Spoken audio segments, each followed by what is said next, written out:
Guy Spitels, bonjour. Vous êtes une figure hyper connue du monde politique en Belgique. Vous avez été ministre et surtout grand patron du Parti socialiste durant 11 ans. Ce n'est pas pour rien qu'on vous surnommait Dieu. Alors, au bar de l'Europe, je vous ai servi une boisson qui n'a rien d'un nectar des dieux, mais Coca-Cola détient le plus grand réseau de distribution à travers le monde. Bref, une véritable hégémonie américaine que vous aurez du mal à contester, même si vous avez publié l'hégémonie contrariée Obama 2 ans après. Les Américains, ils ne sont plus ce qu'ils étaient ?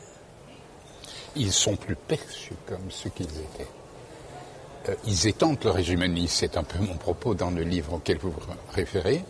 Contrairement à quoi d'aucuns pouvaient s'attendre, Obama est allé plus loin dans l'installation de la puissance américaine à l'étranger, singulièrement dans le sud-est asiatique et plus franchement au Pakistan que Bush. Il a fait tirer par la CIA plus de drones en quelques mois qu'en 3 ans de Bush. Il est présent au Yémen. Donc l'hégémone s'étend.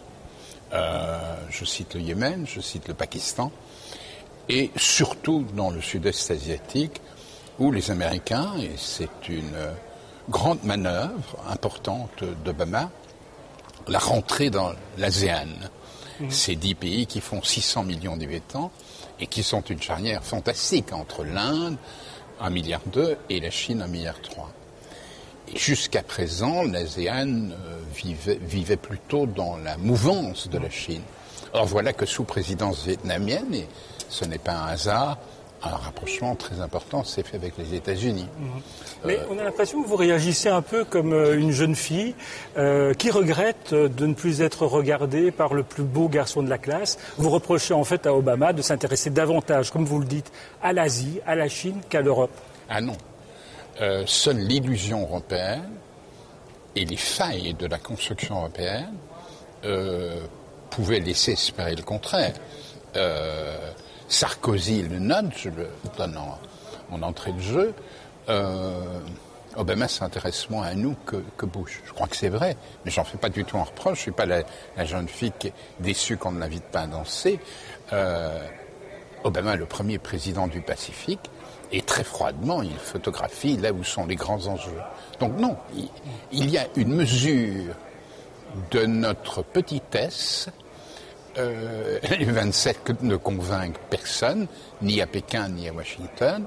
Dialogue à la rigueur avec l'Allemagne ou avec le Royaume-Uni, mais on ne dialogue pas avec le président de la Commission ou du Conseil. Et donc, le président des États-Unis sait très bien que tout se joue dans le Rimland, le pourtour de l'Asie.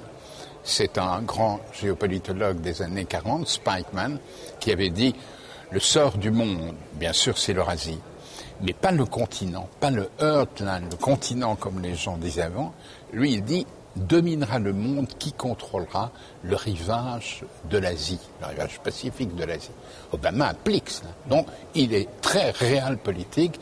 C'est tout sauf... C'est tout. Ce n'est tout sauf de nature à me déranger, mais de grâce que les gens cessent de rêver aux homélies de l'archange. Alors, je vous interromps, parce que vous le voyez, Guy Spitels, il y a des petits parasites qui apparaissent ici. Derrière ces parasites, quelqu'un qui va vous poser une question. On regarde. Guy Spitels, bonsoir. Thomas Negaroff, je suis historien spécialiste des États-Unis contemporains. J'avais une question sur votre livre. Vous parlez beaucoup de l'hégémonie contestée des États-Unis, mais ne pensez-vous pas qu'en même temps, personne n'a véritablement intérêt aujourd'hui au déclin de l'Amérique ? Je pense évidemment au rôle majeur de l'Amérique dans la sécurisation du monde ou dans la mondialisation. Donc, est-ce que quelqu'un a finalement intérêt au déclin de l'Amérique ? Réponse ? Je ne sais pas si quelqu'un a un intérêt, mais les choses vont se produire. Je me suis distancié de quelqu'un pour lequel j'ai beaucoup d'estime intellectuelle, Emmanuel Todt, quand il a écrit « Après l'Empire ». Sociologue français. Oui, démographe et sociologue, homme brillant et sérieux, mais on n'est pas après l'Empire. Il écrit ce livre il y a 8 ou 9 ans, même maintenant, c'est toujours et de loin la première puissance économique, la première puissance militaire. Mais c'était le cas pour l'Angleterre jusqu'au début du XXe siècle, et ainsi de suite. Les puissances passent. Et indéniablement, même si les États-Unis prenaient leurs 7 flottes qui quadrillent tous les océans de notre planète, prenaient leurs 300 bases à l'étranger, c'est l'hégémone, c'est la grande puissance. Mais Je note simplement une encoche, parce qu'il est très difficile de maintenir cette puissance à l'étranger quand on a eu un déficit à la fois commercial et budgétaire comme ont les États-Unis. Il y a un Américain qui écrit un livre très intéressant, The Frugal Superpower. La grande puissance doit désormais être frugale dans ses ambitions. Oui, ils n'auront plus longtemps l'ambition, d'autant plus que d'autres puissances se lèvent. La Chine, tout le monde le sait, mais ne soyons pas distraits de l'Inde ou du Brésil, par exemple. Donc, non, nous ne sommes pas après l'Empire. Oui, l'hégémone est moins fort, et oui, l'hégémone est supporté avec moins de bienveillance qu'avant. Songeons à la Turquie, songeons au Brésil, et qui peut croire que demain, l'Égypte d'après le printemps de Pâques sera une capitale du Caire aussi alignée qu'elle ne l'était sur les États-Unis sous Moubarak. Donc le monde change. Alors, question d'un internaute, Léon Balto de Mons. Monsieur Spital, c'est bien sévère. Bien sûr, Obama navigue à vue. Mais l'Europe fait-elle autre chose quand il y a le feu en Grèce et que l'on perd des mois à décider d'une aide financière? Quand la Californie est au bord de la faillite, Washington fait un chèque sans discuter. Non, il y a un malentendu de la part de votre correspondant. Je ne suis pas sévère à l'endroit des États-Unis.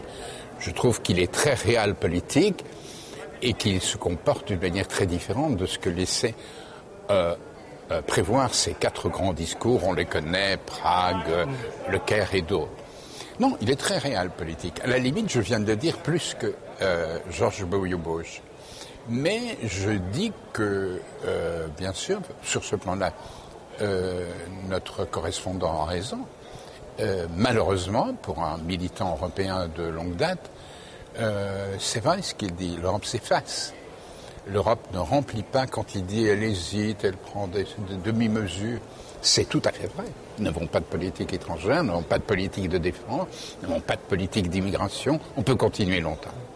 Merci Guy Spitals d'être venu au bar de l'Europe. Je rappelle le titre de votre livre, L'hégémonie contrariée, Obama 2 ans après. Et je vous propose de goûter à cette boisson hégémonique. Du soft power des États-Unis.